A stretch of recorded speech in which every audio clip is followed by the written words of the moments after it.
Friends, क्या आप भी सामने आई मुश्किलों से डर कर बैठ जाते हैं, हिम्मत हार जाते हैं? आप भी समझ नहीं पाते कि अब मैं क्या करूं? तो आज मैं आपके लिए लेकर आई हूं एक ऐसी ज़बरदस्त स्टोरी जिससे आपको अपने सभी सवालों के जवाब मिलने वाले हैं। यह एक इंस्पिरेशनल रियल लाइफ स्टोरी है। तो चलिए बिना समय नष्ट किए जल्दी से शुरू करते हैं इस स्टोरी को। वर्ष 1869 इंजीनियर जॉन अगस्टस रोबलिंग के जीवन में एक महत्वपूर्ण वर्ष था।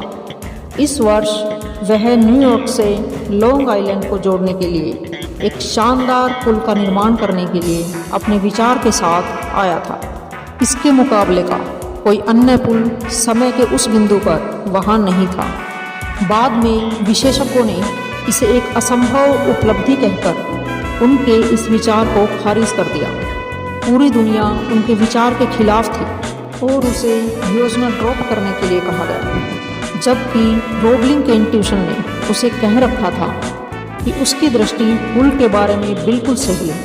रोबलिंग को उसके विचार के लिए केवल एक आदमी का समर्थन प्राप्त था और वो था उसका बेटा वाशिंगटन रोबलिंग। वाशिंगटन भी एक इंजीनियर था। उन्होंने एक साथ विस्तृत योजना तैयार की और आवश्यक टीम को भर्ती किया। वे अच्छी तरह से इस मकसद के लिए तैयार थे। पुल निर्माण का काम शुरू किया गया, परंतु कार्यस्थल पर हुई एक दुर्घटना में रोबलिंग की मृत्यु हो गई। आमतौर पर कोई और होता तो इस कार्य को छोड़ देता, लेकिन वाशिंगटन जानता था कि उसके पिता का सपना पूरा हो सकता है, इसलिए उसने अपना पुल निर्माण का काम जारी रखा।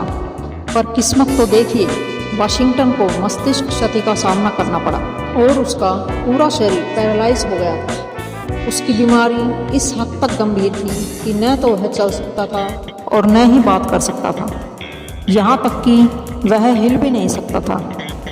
एज यूजुअल विशेषज्ञों ने तो जिन्होंने पुल का निर्माण नहीं करने की सलाह दी थी, उन्होंने दोनों को पागल और मूर्ख करार दे दिया। वाशिंगटन अब अपनी सेवाओं का विस्तार करने की स्थिति में नहीं था, पर निर्माण परियोजना को समाप्त करने के बारे में भी नहीं सोच रहा था। लेकिन वह अपने उद्देश्य के बारे में स्पष्ट था। वह बातचीत करने के लिए अपनी पत्नी एमिली वॉरेन रोबलिंग पर पूरी तरह से निर्भर करता था। एक दिन अचानक उसने अपनी एक उंगली में कुछ हलचल महसूस की और उसने बातचीत करने के लिए अपने उस चलती उंगली का इस्तेमाल किया और अपनी बात समझाने की एक कोड प्रणाली विकसित की। शुरू में हर किसी को वह मूर्ख लगा, पर वाशिंगटन ने हार नहीं मानी। अगले 13 सालों तक उसकी पत्नी ने उसके निर्देशों की व्याख्या की और इंजीनियर्स को समझाया। इंजीनियर उसके निर्देशों पर काम करते गए और आखिरकार ब्रुकलिन ब्रिज हकीकत में बनकर तैयार हो गया। इसके बनने में जो कठोर संघर्ष था, वो एक बाप बेटे का और उसकी पत्नी का तो था ही, साथ में और भी बहुत सारे लोगों का था, क्योंकि यह प्रोजेक्ट भी बहुत बड़ा था। इसके बनने में लगभग 28 लोग मारे गए थे। इसके पूरा होने पर सबसे पहले उसकी पत्नी एमिली इस पुल पर चली थी और इसके उद्घाटन के दिन 24 मई 1883 को बहुत बड़े उत्सव के रूप में मनाया गया, जिसमें अमेरिकी राष्ट्रपति ने भी भाग लिया। न्यूयॉर्क शहर में ब्रुकलिन से मैनहट्टन तक पूर्वी नदी पर फैला यह सस्पेंशन ब्रिज 19वीं सदी का एक शानदार उपलब्धि है। अपने निर्माण के बाद से यह पुल न्यूयॉर्क शहर का एक अनिवार्य मील का पत्थर बन गया। आज ब्रुकलिन ब्रिज एक शानदार स्पेक्टेकुलर लैंडमार्क के रूप में बाधाओं का सामना करने वाले लोगों के लिए एक प्रेरणादायक ट्रू लाइफ स्टोरी के रूप में खड़ा है। इस कहानी से हमें यही सीख मिलती है कि हमें कभी भी हिम्मत नहीं हारनी चाहिए। परिस्थितियों को अपनी शक्ति खत्म करने की अनुमति कभी नहीं देनी चाहिए। यह कहानी हमें सिखाती है कि किस तरह बाधाओं को दृढ़ संकल्प और दृढ़ता के बल पर दूर किया जा सकता है। और इसी तरह आपसी समझ, समर्पण, प्रतिबद्धता, विश्वास और दूरदृष्टि को हमेशा अपनाना चाहिए। और सबसे महत्वपूर्ण बात, हार कभी नहीं माननी है। इस प्रेरणादायक सच्ची कहानी से बहुत सी चीज़ें सीखी जा सकती हैं। अगर आपको भी सफल होना है तो आज के बाद बल्कि अभी से अपने मन में बिठा लें ये 3 बातें। 1.